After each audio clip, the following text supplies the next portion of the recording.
I'm from St. Albans, and I have worked with the church formerly for many years. And what I see as a repeated need is to return to the concept of servanthood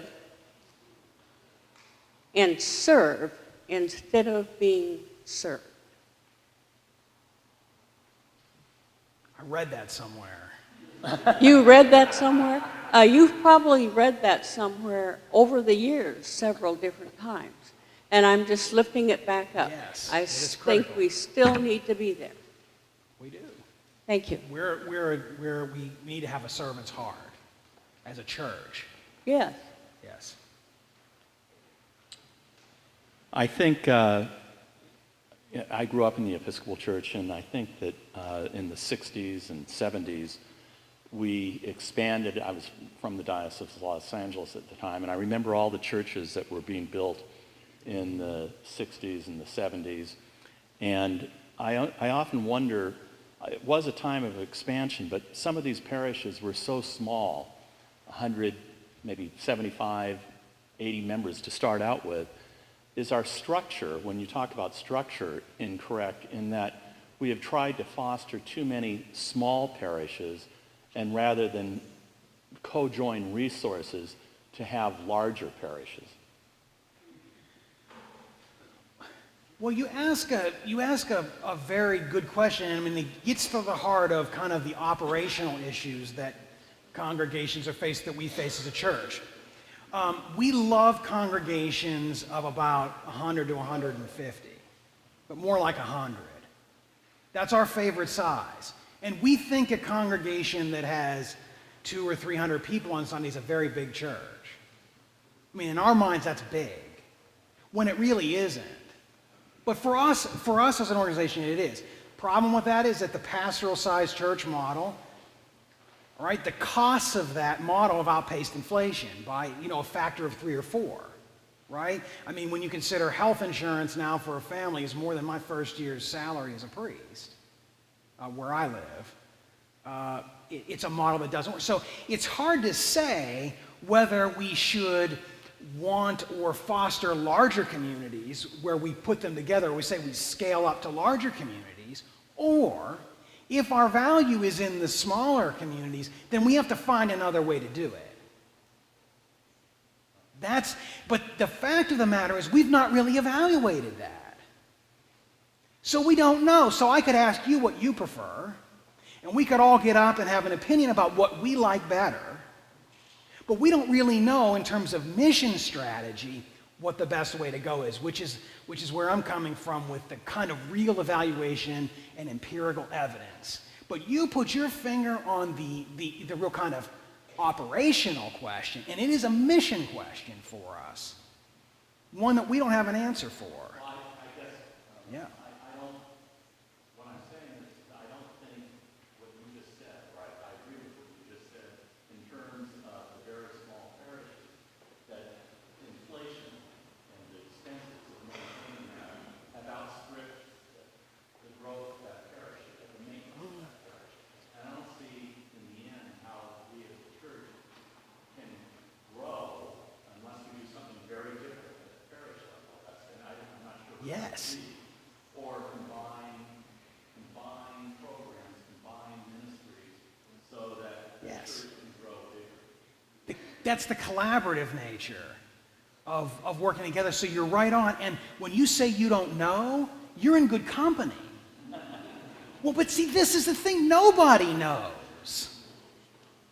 That's why the experimentation and new initiatives have to happen. But they can't just happen because, well, this next thing looks interesting to do. Could it be more intentional? In other words, can we create a culture in which the organization is learning? And I can talk about the building blocks of that kind of a learning organization, that kind of a church that's learning, in order to do what you're talking about for the sake of the gospel. I'm trying to understand your experimentation model. As a scientist, I think of the scientific method where you start Yes. with a hypothesis, you have only a few variables, and every single one of them is controlled. And then, yes, there's empirical data and everything, but you're thinking of something simpler that's not necessarily controlled. You just do it and see if it works. Then is what? I didn't catch That, in other words, are you thinking in terms of the scientific model for experimentation, or just trying things and see if they work? No, I'm not saying throw it up on the wall and see what sticks. Mainly because we don't have the resources to do that. We're under-resourced for that. Now, I'm a person, I believe in the abundance of God. But we're under-resourced just to be able to do that. So, saying it has to be more targeted than that. So I think that I don't know that we can quite use the scientific method in the way that you were describing, but I think to do what successful organizations have done, which is to study the issue, to evaluate what's in front of us, and then when we make an intervention, we're not taking a half measure. Okay, we're flooding it. We're overfunding. Like 3-year grant cycles, for example, are our favorite. Well, it's really hard to do much with that kind of a cycle, for example. And we do that typically because we want to fund a number of different initiatives. But what I'm saying is, if we did enough evaluation and our experiments were clear enough and we intervened in more careful ways, we could leverage the resources we do have. That's where I'm coming from. And then you also need a way of disseminating what worked in a certain situation and what their situation was, their environment was. Exactly. And to be able to, once you figure out that it worked here, is it possible to scale it? Right. It's like the little kid that is selling cupcakes, on the internet, and I was just reading about this, and she's selling a couple dozen, and now she's got orders for 50,000. Well, how do you scale up to that? Yeah. And it's a problem with every entrepreneur, but what I'm saying is we need to have a culture where we're doing this. We're just an experimental culture. That's what we become. Because we don't know what the next thing is. And we've tried to coalesce on things like, we're all going to have emerging church or emergent church expressions, or we're going to do this, whatever it is along the way. Not downplaying any of that. All of it works, but then what's been done with it in the places that have? That's what I'm trying to get at. Yeah. Thank you. No, thank you. My question, I think, is a little simple-minded because that reflects my personality. Those of us who have been around to some various and different varieties of Christian expressions have seen major growth in other Christian, sometimes denominations, sometimes not. My experience in the Episcopal Church is that we avoid, almost by fiat, which has nothing to do with who the bishop is or what the bishop is like. We avoid appealing to emotion because we think somehow that we're intellectuals. And I don't really think that the gospel is intended to only appeal to our minds, even though the mind is very important. And I struggle with the concept that says there are successful activities and denominational phenomena, and we avoid looking at them because people really ought to be Episcopalian. Please comment. No, and you're really getting into technique too there, and I agree. But the question that I struggle with in this is around the whole question of independence and autonomy and I've got mine. I think that, what I encounter so many times is a sense that the kind of things that you're proposing are the necessary solutions to all the congregations in the diocese that are missions, that can't quite cut it financially. And, the churches that have achieved their own, that can pay their bills and have a rector, are all going, "Phew, dodge that bullet. That's not for me." So, my sense is that we're still strongly driven by that sense of unique autonomy. So, in the area where we're trying to do collaborative work, what is the motivation for the parishes in that area who are independent to participate in some of the more radical issues that you involved here? They tend to come across as these are things we have to do because of financial necessity rather than a gospel imperative. So how do you address that? Well, I mean, first of all, the idea of interdependence is deeply rooted in our own theology and our understanding of the church, that we're the body of Christ. So we're members of one another. That really ought to be all the motivation that we need. Now it isn't. What you just described is a plague in our church. And it's also this idea that congregations, the ones that you're talking about that have sort of arrived, that think they can afford to be autonomous. I mean, that's a myth. Theologically, it's an untruth. And practically and organizationally, it's a myth. Because in that complacency where we think that we've kind of arrived and don't need anyone are the seeds of our own destruction. And that's scriptural. And it's harder to bounce the congregations in that realm out. But imagine if we have 7,000 parishes, 7,000 congregations in the Episcopal Church, plus or minus. Imagine if the wealthiest and most resourced 500 to 1,000 of them decided to really collaborate with everyone else. And I don't just mean help the mission church down the road that can't quite make it. I mean really become part of the research and development and the experimentation for the future as a gospel imperative. I would love to figure out how to motivate that to happen, but I think that is critical. I don't see it coming.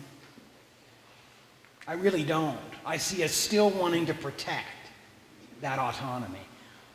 But it's critical for the sake of the gospel to break us out. Yeah, I think this is related to Jerry's point in your comments there. Going back to this dialogue around experimentation. In my experience, the barriers to experimentation in the organizations that I've been involved with are things like essentially a fear of failure. Yeah. And behind that fear of failure, often, in my experience, has been a lack of trust. That we can't trust each other to really fail. And then these are not the safe experiments, the ones that really go outside of the comfort zone types of things, where you can fall flat on your face. Do you have any thoughts on how do we overcome the barriers to really experimenting radically, fearlessly? Well, I love the fearless love that is part of your culture here. I do really believe deep in my heart that perfect love casts out fear, that is true. I think it's about, I keep coming back to creating a culture that, I think I've used that phrase 100 times, but it's creating a culture where it's okay to fail because we understand that there's a net below us. Or if there isn't, that there are people around to lift us back up, even if there isn't a net to catch us when we fall hard. I think it's about also creating an organization that learns.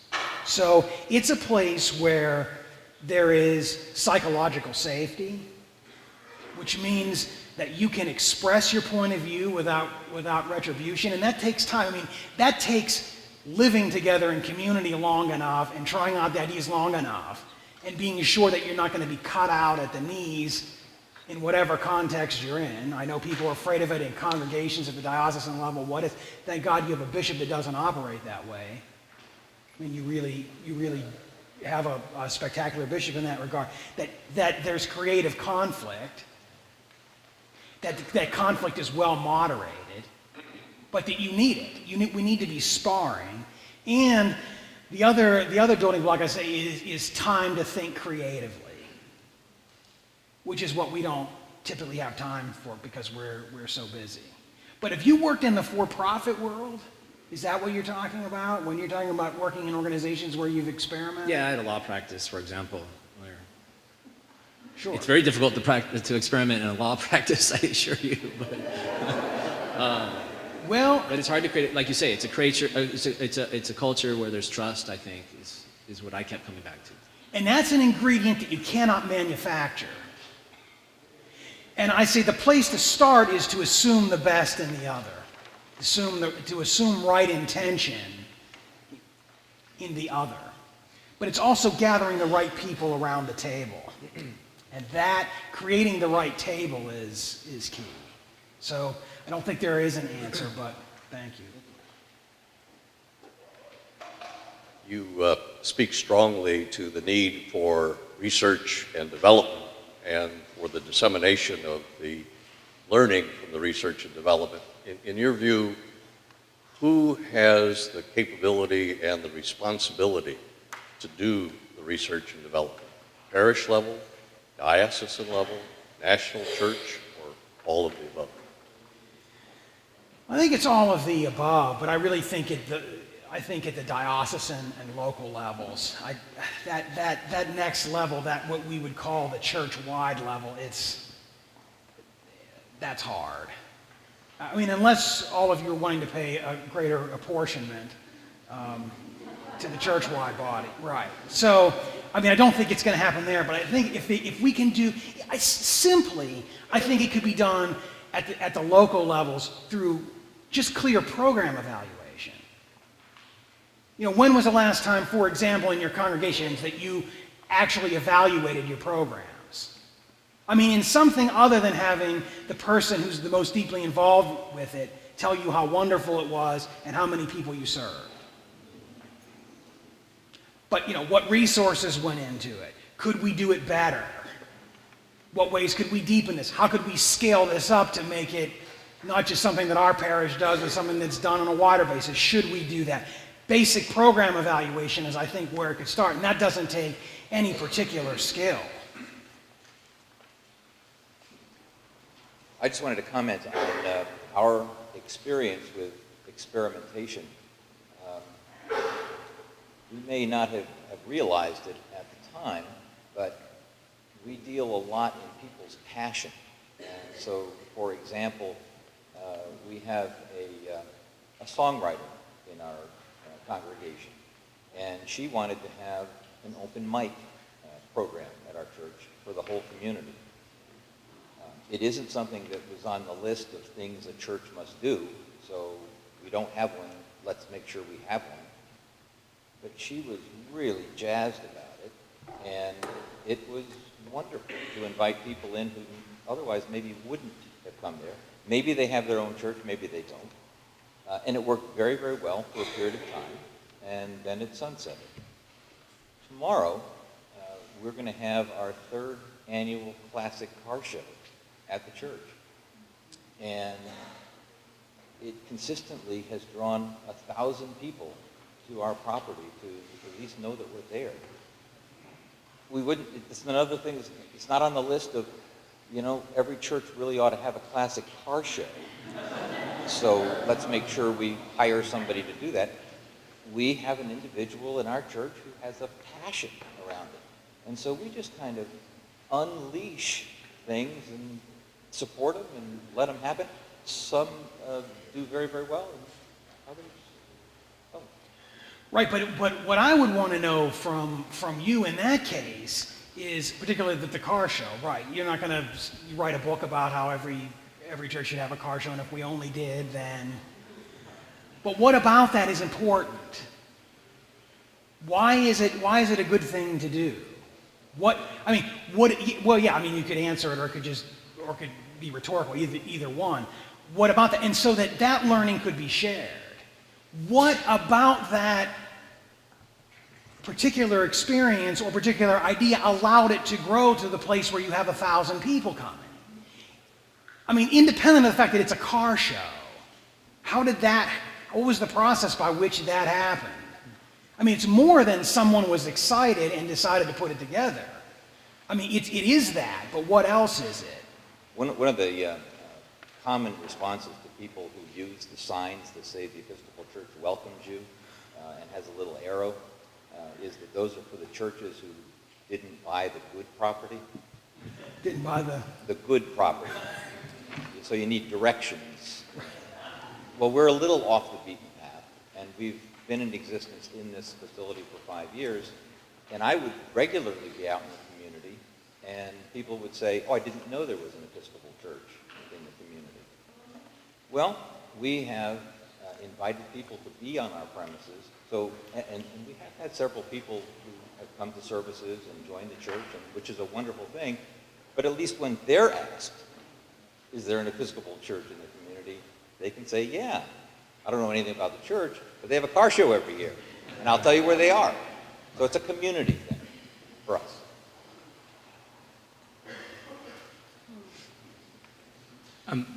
I don't know if we're taking to how we're sorry, doing. I had a question as you're hearing this. What I kind of hear you saying is that we're so tied to doing church in such a sort of traditional way that we're suffering from an imaginative failure. Sort of what I hear you saying is we have old wine and we've got an old wineskin, and what we like to do is take some new wine and just pour a couple drops in there. I think you're trying to say gospel should be new wine, we need a new wineskin, but I think we really are suffering from an imaginative failure of what that really looks like. I think you're starting that, but push our imagination some, please. Well, I think that what we're really stuck in is to borrow the Exodus journey, we're stuck in Pharaoh's imagination. I mean, it's just like the Israelites getting stuck in Pharaoh's imagination, where it's, they're after they get out there, they're saying to Moses, take us back. Did you bring us out here to die?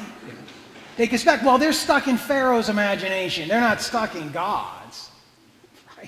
No, I'm right there with you. I think we come to these places and we say, let's add that program to our church, and that's going to make it right. Let's have a picnic with another church, and look, we're collaborating. Yeah. And I think you're trying to say, please, but again, I think our imaginations are limited. Push our imaginations, please. Yes. That's what you're here to do, right? Give us some strong pushes of what this can be. Yes. Will you do that now?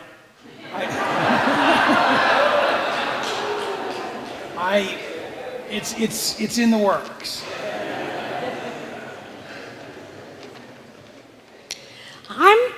I'm wondering how this works with many Christians just go to church and think they've done their duty, and we really need to support them into living into the Great Commission, into living and discovering and knowing their ministry and being equipped for it, that without that, all this planning isn't going to mean anything. So how do you see that working in with it? It seems to me we need to be turning our members on.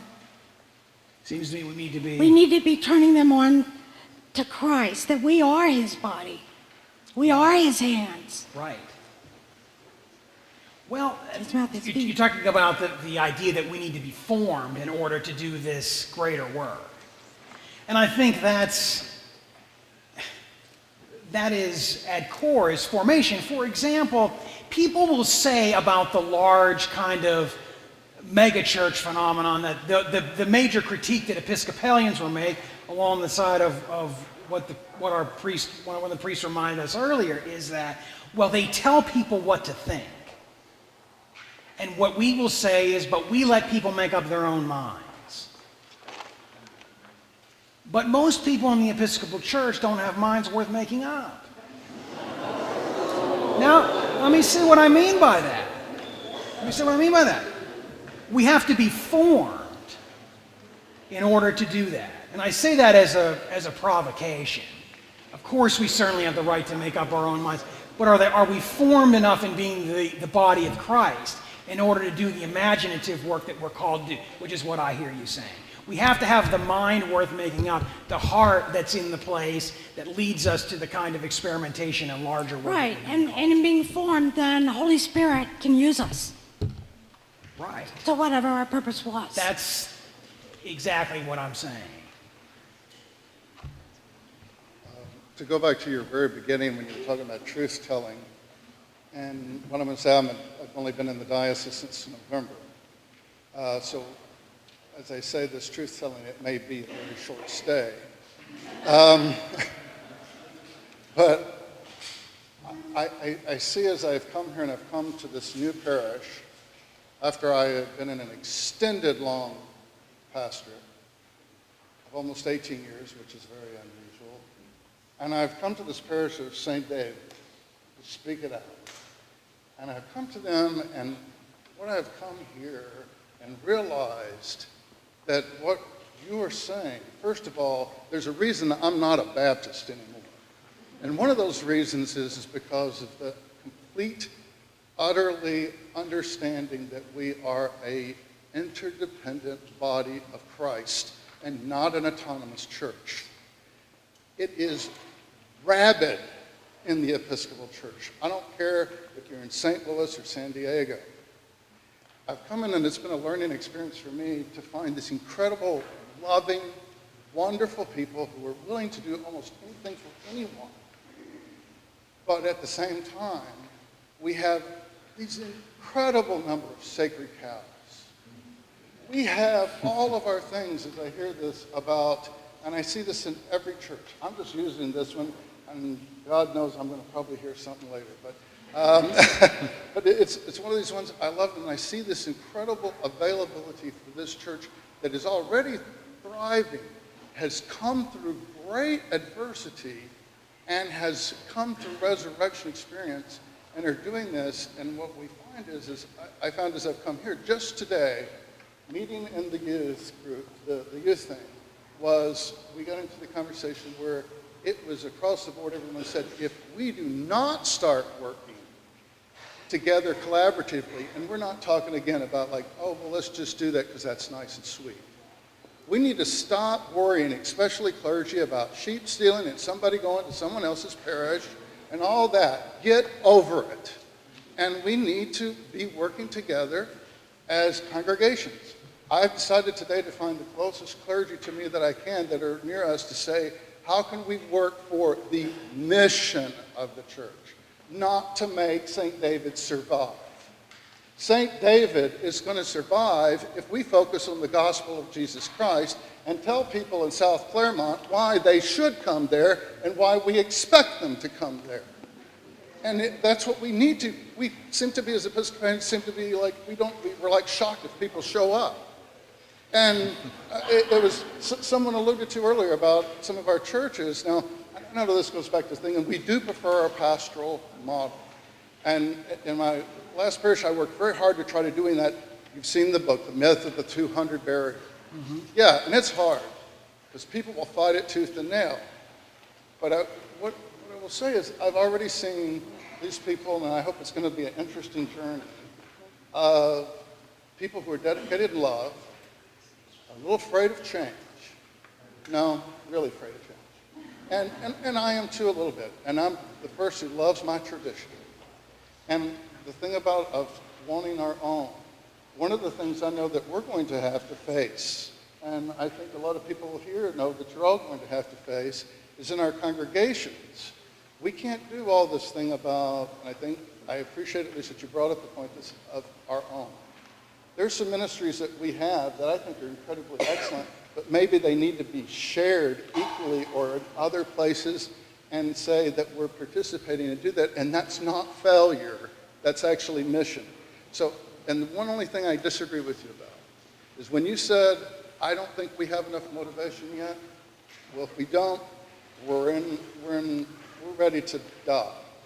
And the thing about it is I heard today some people very desperately, lay and clergy, said, I'm ready to do it and for the right reasons. And they said it was about for the building up of the mission of the church.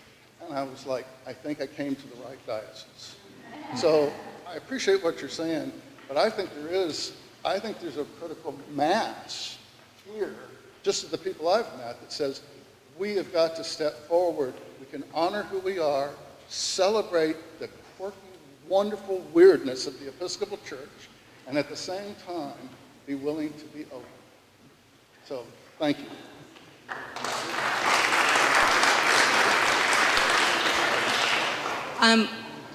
As a long-term research scientist, I love research and development, and I grew up in a place where failure was the way you moved forward. But I've never met a scientist who thought that we were ever going to run out of questions. So at the end of our answer, there was always going to be a job. There was always going to be something new, because asking questions is what we do as a scientist. And I just wondered if you have something to say to, as a priest and as a congregation, quite often the questions we're asking, we have a staked interest in the outcome in a way science doesn't, because it might be that some of those answers threaten how we see ourselves and who we are. And so I wonder if you have something to say to that.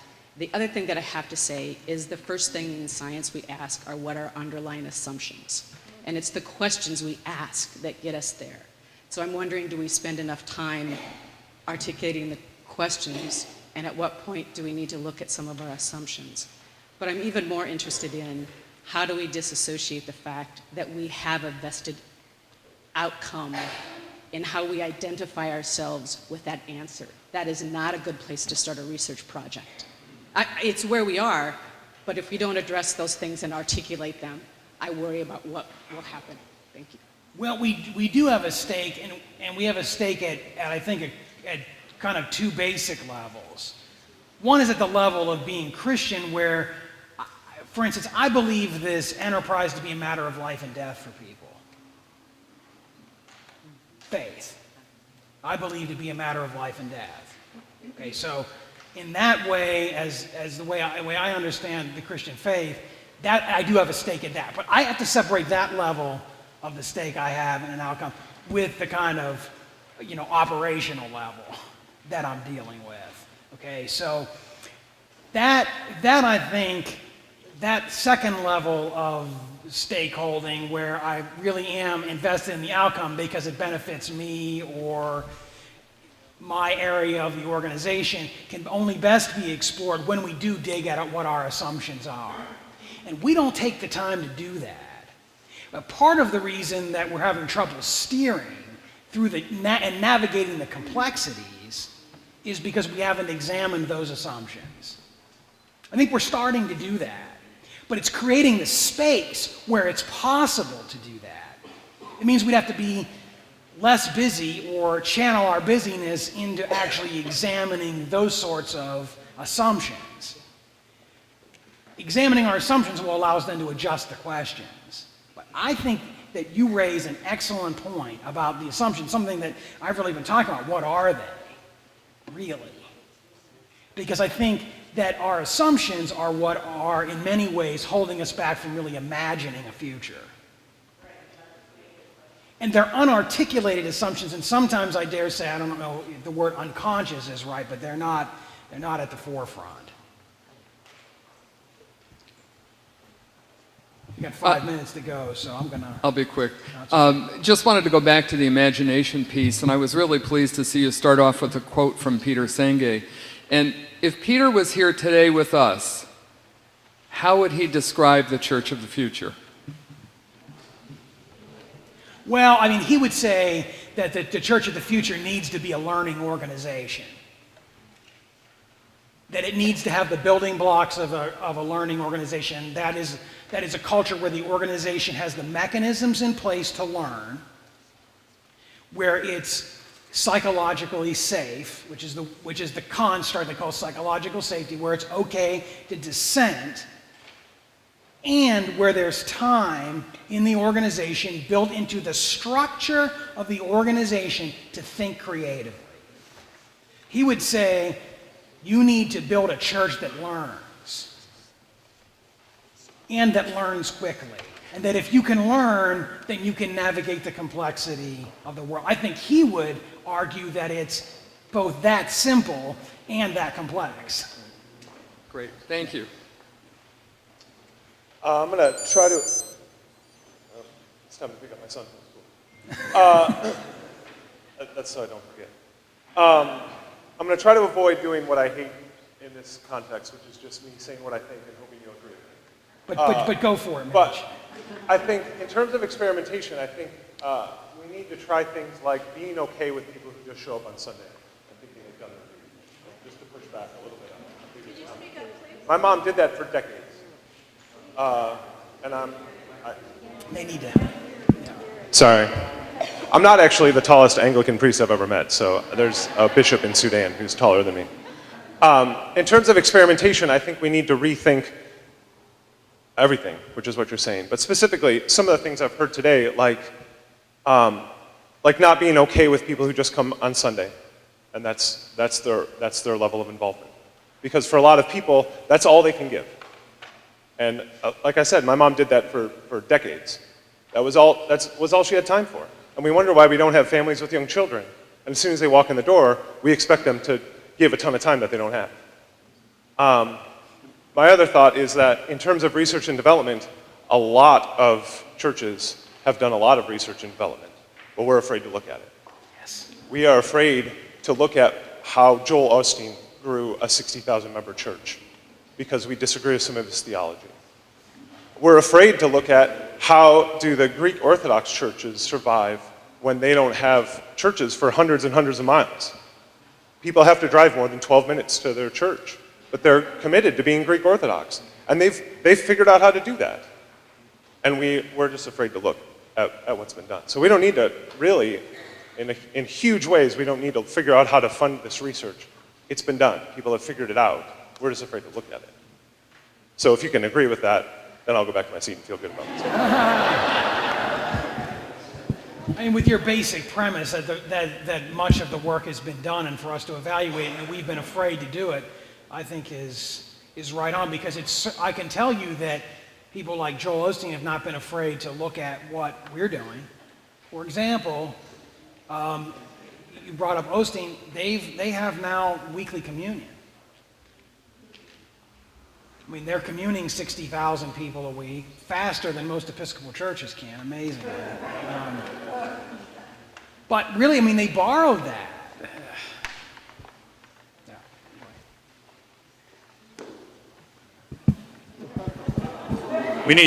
I think one of our working assumptions is we need taller microphones. I'm Lane Hensley from St. Margaret's in Palm Desert. I'm Penny Bridges from St. Paul's Cathedral. Paige Blair, St. Peter's, Del Mar. Mark McCone, Sweet Rector, St. Bartholomew's. Ann Bridgers, Christ Church, Coronado. Andrew Green, Palm Springs, St. Paul's. We think that one of the working assumptions for how would this work that was kind of alluded to but kind of not is that this cannot work unless the larger, better resourced congregations and their leadership are willing to take some risks for the gospel about their own autonomy. And as we're them, we're the they that you would worry about. And we're here to say that we are absolutely in, that we want to see the church move forward in mission for the sake of the gospel, and that we're willing to put our own autonomy at risk for that.